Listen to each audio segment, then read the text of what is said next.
Hi friends, 2 நிமிஷம் சமையல். இன்னைக்கு 2 நிமிஷம் சமையலில் ஒரு சூப்பரான ரெசிபி தாங்க பார்க்க போகிறோம். ரொம்ப ஹெல்த்தியான சுவையான ஸ்நாக்ஸ் ரெசிபி தான் நம்ம பார்க்க போகிறோம். வாங்க அதை எப்படி செய்கிறதுன்னு பார்க்கலாம். அதுக்கு முன்னால் 2 நிமிஷம் சமையலை ஃபஸ்ட் டைமாக பார்க்குறீங்கன்னா சப்ஸ்கிரைப் பண்ணி வச்சுக்கோங்க ஃப்ரெண்ட்ஸ். பக்கத்தில் இருக்க பெல் ஐக்கனை கிளிக் பண்ணி ஆளுங்கிற பட்டனையும் கிளிக் பண்ணி வச்சுக்கோங்க. இந்த ரெசிபி செய்கிறதுக்கு இப்போ ஒரு அடுப்பை ஆன் பண்ணிவிட்டு 2 டம்ளர் அளவுக்கு தண்ணி வச்சுருக்கேங்க. இது நல்லா கொதிக்கட்டும். கொதிஞ்ச பிறகு நம்ம பார்க்கலாம். இப்போ தண்ணி நல்லா பபிள்ஸ் வந்திருக்குங்க. நல்லா பபிள்ஸ் வந்த பிறகு நல்லா கொதிக்கட்டும். நல்லா கொதிஞ்ச பிறகு மாவில் ஊற்றி நம்ம பிசைஞ்சாதாங்க நல்லா வெந்து வரும். இப்போ ஒரு மிக்சர் ஜாரை எடுத்துகிட்டு 1 கப் அளவுக்கு வெள்ளைச்சோளத்தை எடுத்து சேர்த்துக்கலாங்க. இதை நம்ம பொடி பண்ணி எடுத்துக்கலாம். இப்போ பாருங்கள், நல்லா பொடி பண்ணிட்டோம். ரொம்ப நமக்கு பொடியாக கிடைக்காது, நல்லா குறகுறப்பாக தாங்க கிடைக்கும். சுடுதண்ணி ஊற்றி பிசையும் போது எல்லாமே நல்லா வெந்து வந்துடுங்க. இப்போ வேற ஒரு பவுலில் சேர்த்துட்டு கொஞ்சனா நம்ம உப்பு சேர்த்துக்கலாங்க. சேர்த்துட்டு நம்ம கொதிஞ்சிட்டு இருக்க தண்ணியை கொஞ்சம் கொஞ்சமாக ஊற்றி கொழுக்கட்டை மாவு பதத்துக்கு பிசைஞ்சு எடுத்துக்கலாம். இந்த சோளத்தில் ஏராளமான நார்ச்சத்துக்கள், புரதச்சத்து அதிகமாக இருக்குங்க. இதில் ஒமேகா 3 அமிலம் அதிகமாக இருக்குது. அதனால் ரத்த ஓட்டத்துக்கு ரொம்ப நல்லதுங்க.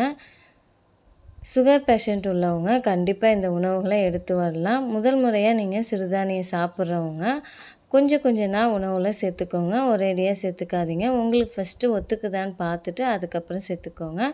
கொஞ்சம் தண்ணி சேர்த்து இந்த அளவுக்கு நம்ம பிசைஞ்சு வச்சுட்டு ஒரு 5 நிமிஷம் நல்லா மூடி போட்டுட்டு நம்ம சின்ன சின்ன உருண்டைகளாக உருட்டிட்டு, நான் இன்றைக்கி கொழுக்கட்டையை நல்லா ஓப்பன் டைப்பில் தாங்க இந்த மாதிரி குடுவை மாதிரி நான் செஞ்சுக்க போகிறேன்.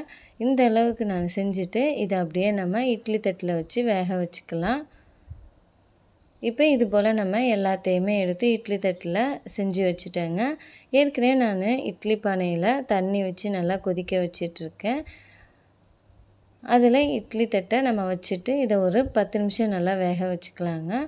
இது நம்ம அரிசி மாவு கொழுக்கட்டை மாதிரி சாஃப்டாக வராது, கொஞ்சம் ஹார்டாக தான் இருக்கும். ஆனால் டேஸ்ட்டு செம்ம சூப்பராக இருக்குங்க. இப்போ இந்த கொழுக்கட்டைக்கு ஒரு ஸ்டஃபிங் செஞ்சுக்கலாம். இன்ஸ்டண்ட்டாக நம்ம செஞ்சுக்கலாங்க. இப்போ ஒரு அரை மூடி தேங்காய் துருவலை சேர்த்துருக்கேன். சேர்த்துட்டு இதில் வெல்லம் ஒரு 2 டேபிள் ஸ்பூன் அளவுக்கு சேர்த்துக்கிறேங்க. இப்போ நம்ம காய்ச்சி வச்ச நெய் ஒரு 2 டேபிள் ஸ்பூன் சேர்த்துக்கிறேங்க. சேர்த்துக்கிட்டால் நல்லா டேஸ்ட்டாக இருக்குங்க. செம்ம சூப்பராக இருக்கும். குழந்தைகளுக்கு ரொம்பவே பிடிக்கும். நெய் வாசனை பிடிக்காதவங்க நீங்கள் வெல்லத்தையும் தேங்காயையும் கலந்து சேர்த்துக்கிட்டாலே போதும். ஏலக்காய் துருவல் சேர்க்கணுன்னு கூட அவசியம் இல்லை. இதில் சேர்க்க விருப்பம் உள்ளவங்க ஏலக்காய் தூள் சேர்த்துக்கோங்க.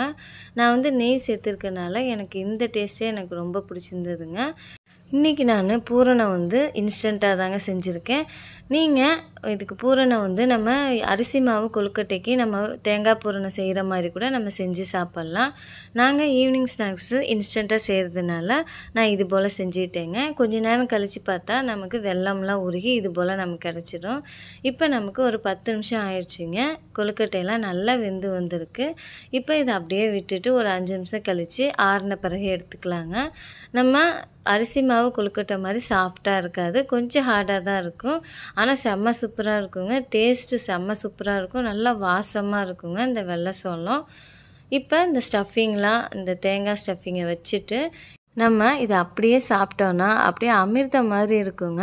செம்ம சூப்பராக இருக்கும். கண்டிப்பாக இதை ஈவினிங் டைமில் ட்ரை பண்ணி பாருங்கள். இது டிஃபனாகவும் சாப்பிட்லாம். இது போல் சிம்பிளான ரெசிபி, ஹெல்த்தியான ரெசிபி வேணும்னா 2 நிமிஷம் சமையலை சப்ஸ்கிரைப் பண்ணி வச்சுக்கோங்க ஃப்ரெண்ட்ஸ். இந்த வீடியோ பிடிச்சிருந்ததுன்னா லைக் பண்ணுங்கள், ஷேர் பண்ணுங்கள், சப்ஸ்கிரைப் பண்ணுங்கள். என்னோடய சேனலுக்கு ஆதரவு கொடுத்து சப்போர்ட் பண்ணுற அனைத்து ஃப்ரெண்ட்ஸுங்களுக்கும் நன்றி. இதுபோல் வெள்ளைச்சோளத்தில் ஏராளமான ரெசிபி நம்ம சேனலில் இருக்குங்க. அந்த வீடியோட லிங்க் டிஸ்கிரிப்ஷனில் கொடுக்குறேன், பார்த்து தெரிஞ்சுக்கோங்க. Thank you friends.